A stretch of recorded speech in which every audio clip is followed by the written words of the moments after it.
निवेश की क्या स्थिति है? तो भारत के 22% परिवार केवल निवेश करते हैं। देखिए, बचत कर रहे थे 70%, लेकिन जब उस बचत को निवेश करने की बारी आई तो जैसा भी जितेंद्र जी ने रेखांकित किया, बोला कि भाई बचत तो कर रहे हैं लेकिन निवेश नहीं हो रहा। और यह आंकड़ा साफ दिखा रहा है कि 70% बचत भले कर रहे हो लेकिन निवेश उसको केवल 22% लोग ही कर रहे हैं, चाहे वो कोई फाइनेंशियल एसेट्स हो, चाहे वो कोई फिजिकल एसेट्स हो। और ये आपकी स्क्रीन पर आंकड़ा है, देखिए कि बचत के बाद जो निवेश है वो भी जैसे जैसे आय बढ़ रही है, 13% 15,000 से नीचे, 31% 15,000 से 35,000 तक, 35,000 से 50 तक 34%, और उसके ऊपर 45% 50,000 से ऊपर वाले। सर, जैसे जैसे आय बढ़ रही है, आय के साथ साथ कंजम्पशन हमने देखा बढ़ रहा था, निवेश भी उसी हिसाब से बढ़ रहा है। निवेश का ये आंकड़ा आपको कैसे, क्या लगता है, क्या बताता है? शुभम, इस आंकड़े में में से पहले लोगों के दिमाग में एक सवाल होगा, लोग जी और सब लोगों के सवाल में होगा कि हमने बचत और निवेश को अलग अलग क्यों किया, और ये समझना हमारे लिए बहुत ज़रूरी है कि बचत और निवेश में फ़र्क क्या है।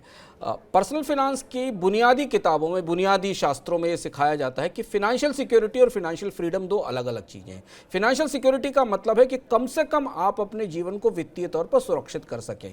वो वित्तीय सुरक्षा का असर हमने कोविड के दौरान देखा, जब लोगों की नौकरियां गईं और वो सड़क पर निकल पड़े क्योंकि उनके पास कोई वित्तीय सुरक्षा नहीं थी। जब निवेश की तरफ जाते हैं तो आपकी जोखिम लेने की क्षमता बढ़ जाती है, क्योंकि निवेश के सारे उपकरणों में जोखिम इनबिल्ट होता है, नुकसान इनबिल्ट होता है। अगर आप स्टॉक मार्केट में पैसा लगाएंगे तो मुनाफा भी होगा और मार्केट गिरेगा तो नुकसान भी होगा। म्यूचुअल फंड में भी पैसा लगाएंगे, यूलिप का भी एक हिस्सा म्यूचुअल फंड में, उसका एक पैर म्यूचुअल फंड में फंसा रहता है। तो निवेश करते समय लोगों को उन रिस्क की जानकारी होती है जिन्हें जानकर भी वो बेहतर रिटर्न के लिए जाते हैं। पर सेविंग हमेशा सुरक्षित है, मजबूरी है, जरूरत है। बीमा एक तयशुदा सुरक्षा है जो आपको देता है। बैंकों में पैसा लोग शायद इसलिए रखते हैं कि वहां जितना कहा जाता है उतना मिलता है। ऐसा नहीं होगा कि एक साल 10% का रिटर्न हो स्टॉक मार्केट में 12% का और अगले साल गिरकर 6% रह जाए। ये फर्क था।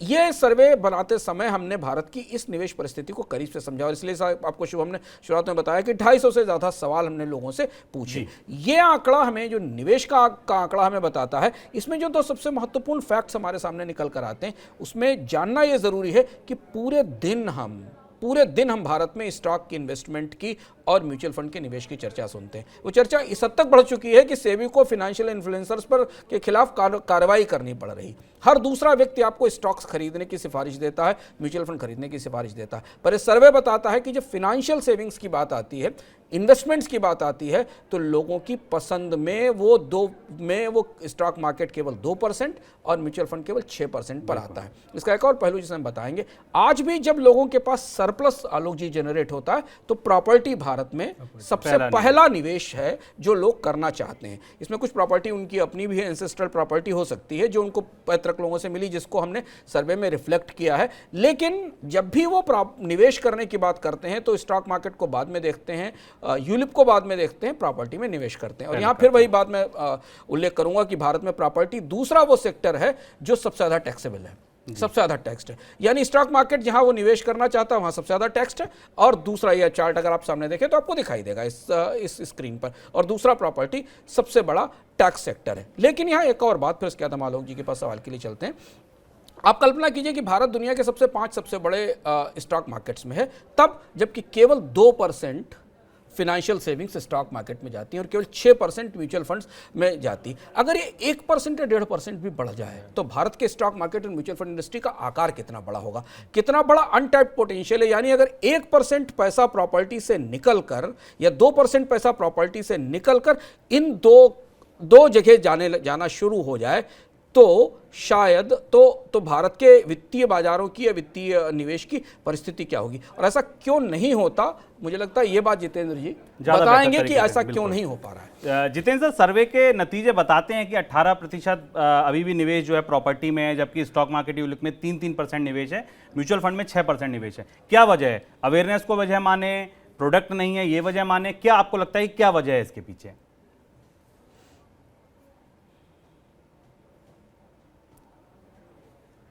शुभम, इसका सबसे बड़ा उसको दिखाई दे रहा है कि मुझे क्या मिलने वाला है। प्रॉपर्टी एक फिजिकल एसेट है, उसको दिखाई देती है।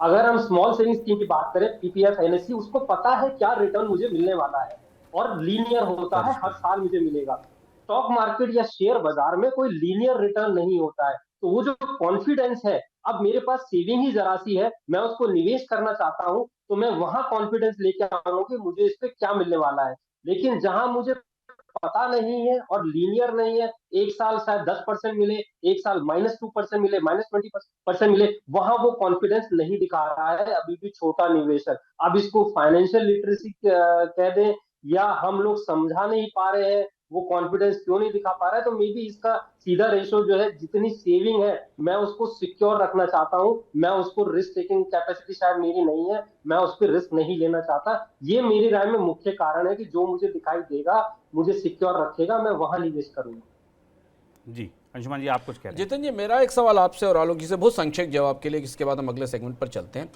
इस पूरे से आंकड़े से आपको क्या ऐसा नहीं महसूस होता कि भारत की बीएफएसआई इंडस्ट्री के पास या फाइनेंशियल सर्विसेज और प्रोडक्ट इंडस्ट्री के पास सही ढंग के उत्पाद ही नहीं हैं जो भारत के इनकम लेवल की और बचत लेवल की ज़रूरतों को मैच कर सकें, या उसके लायक प्रोडक्ट ही नहीं है? नहीं तो ऐसा नहीं कि उनके अंदर बचत करने की इच्छा नहीं है, उन्हें यह भी पता है कि बैंकों में जितना रिटर्न मिल रहा है इससे बेहतर रिटर्न कहीं मिल सकता है। तो क्या कहीं भारत का जो पूरा banking and financial services industry है वो ये समझ ही नहीं पाता कि उसे कौन सा प्रोडक्ट बनाना चाहिए भारत के किन लोगों के लिए, और एक ही फार्मूले हैं जिन फार्मूले के आधार पर देश के कुछ 8 करोड़ 9 करोड़ लोगों के लिए फाइनेंशियल प्रोडक्ट बनाए जाते हैं? कहीं ऐसा तो नहीं आपको महसूस होता जितेंद्र जी?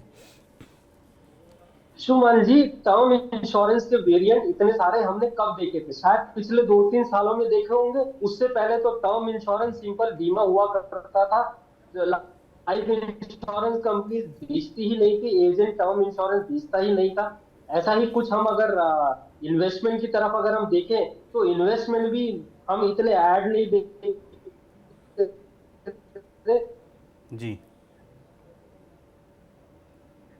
तो ये जी जितेंद्र सर, आपके पास कि जहां इंडस्ट्री ने आगे आना शुरू किया, पर मुझे अभी प्रॉपर्टी जी जितेंद्र जी का कहना है कि आना शुरू किया, इंडस्ट्री ने प्रोडक्ट लाने शुरू किए, लेकिन अभी भी बड़ा गैप है। आलोक सर, आपकी टिप्पणी इस पर? देखिए, मेरा ऐसा बहुत साफ मानना है कि जब तक आप भारत के बहुत बड़े भूभाग, जिसमें उत्तर प्रदेश, बिहार, राजस्थान, झारखंड, इसमें कक्षा 8 पढ़े व्यक्ति को आप समझा ना पाएँ कि स्टॉक मार्केट क्या है ना, जोखिम सबसे पहले समझाना है।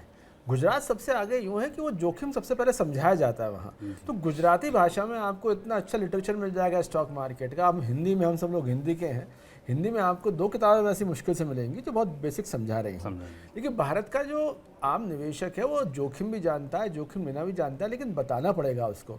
दुर्भाग्य से म्यूचुअल फंड्स, आप तो देखते हैं किसी भी म्यूचुअल फंड की वेबसाइट क्या आपको ऐसी हिंदी में दिखाई पड़ती है जो हिंदी में कम्युनिकेट करना चाहते हैं? मतलब सरकारी वेबसाइट चलो फिर भी दिखाई पड़ती है हिंदी में, मजबूरी है। यहाँ मजबूरी तो छोड़िए, वो ऐसी कोशिश ही नहीं कर रहे हैं। अंडरस्टैंडिंग उनकी ये है कि गुजरात, महाराष्ट्र, कर्नाटक में बेच लें। तो मुझे लगता है देर सवेर जैसे महंगी कारों में हुआ कि साहब सब मेट्रो में बेच लिया आपने, अब यहाँ चलो। तो मैं समझता हूँ आने वाले 2-3 सालों में अगर यूपी, बिहार में और एक्चुअल इन्वेस्टमेंट, ये नहीं कि सुबह लगा के शाम को दोगुना चौगुना कर दिया, बिल्कुल। तो मैं तो प्रपोज करता हूँ कि सबसे आसान प्रोडक्ट है इंडेक्स बेस्ड फंड्स। बिल्कुल, सेंसेक्स निफ्टी को बेस बना के बेचना शुरू करें, उसमें लोगों को समझाएं कि पूरी निफ्टी खरीद ली, पूरी सेंसेक्स खरीद ली। लेकिन म्यूचुअल फंड्स को इसमें वाकई काम करना पड़ेगा। वो खाली सोचेंगे बॉम्बे, बेंगलोर से ही अपना प्रॉफिट बढ़ा लें तो बात नहीं, काम नहीं चलेगा, बात नहीं बनने वाली। बिल्कुल। अब क्योंकि ये तो नेशनल बात थी, तो अब स्टेट लेवल पर अगर आप देखें तो इन्वेस्टमेंट में भी कर्नाटक, महाराष्ट्र, तमिलनाडु सबसे ऊपर हैं, जबकि बिहार, झारखंड और वेस्ट बंगाल, उड़ीसा सबसे नीचे आते हैं। बचत में भले वेस्ट बंगाल और उड़ीसा ऊपर है, लेकिन जब निवेश की बात आती है तो वेस्ट बंगाल और उड़ीसा में सिर्फ 13% परिवार, हाउस होल्ड ही निवेश को, अपनी बचत को निवेश की ओर ले जाते हैं। और जैसा जितेंद्र जी ने कहा कि अभी प्रोडक्ट तो आए हैं पिछले 2-3 सालों में, लेकिन और ज़्यादा ज़रूरत है। और जैसा आलोक जी ने कहा कि उस तरीके की अवेयरनेस की, उस तरीके की पढ़ाई जाने की ज़रूरत है, बताए जाने की ज़रूरत है लोगों को, कि जिससे कि उनको जोखिम के साथ समझ में आए कि निवेश क्यों ज़रूरी है।